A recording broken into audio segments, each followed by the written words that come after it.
Kristina Valenčič je nekdanja poslanka v državnem zboru.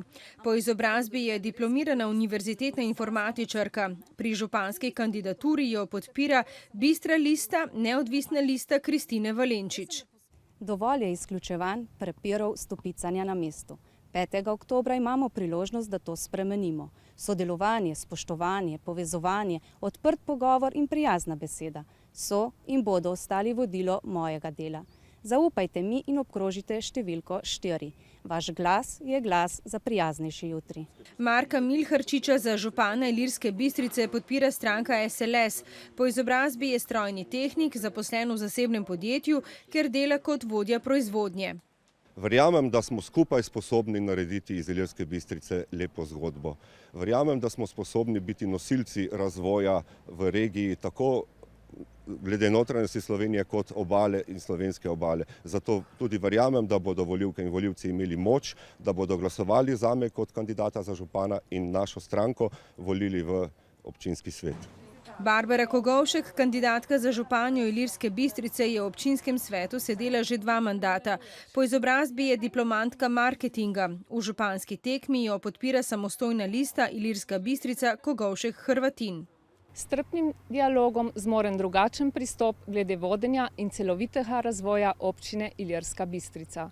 S posluhom do predlogov in vključevanjem mladih in starejših v aktivne dogodke na vseh področjih.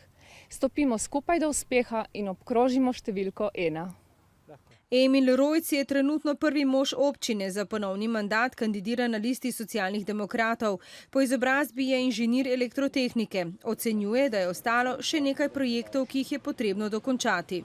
V naslednjem mandatu si želimo urediti turistične destinacije in pa industrijske cone. Občina ima veliko možnosti za ogrevanje na osnovi biomase. Želimo si dokončati manjkajoče šolske objekte in pa seveda kmetijstvo z pomočjo sodelovanja s Hrvaško. Igor Batista je v občinskem svetu sedel zadnja 4 leta. Pri županski kandidaturi ga podpira lista Zveze za Primorsko. Po izobrazbi je inženir organizacije dela, trenutno pa je zaposlen v javnem podjetju Komunala Ilirska Bistrica kot tehnični direktor. Za župana kandidiram zato, ker menim, da znam in zmorem s korektnim odnosom povezati tudi različno misleče v ekipo s skupnim ciljem ustvariti boljši družben in osebni standard za nas in za naše potomce. Zadnji čas je, da se končamo prepirati in skupaj nekaj tudi naredimo. Proračun bo za začetek ena izmed prvih nalog novega župana in občinskega sveta, saj ga v Ilirski Bistrici letos še niso sprejeli.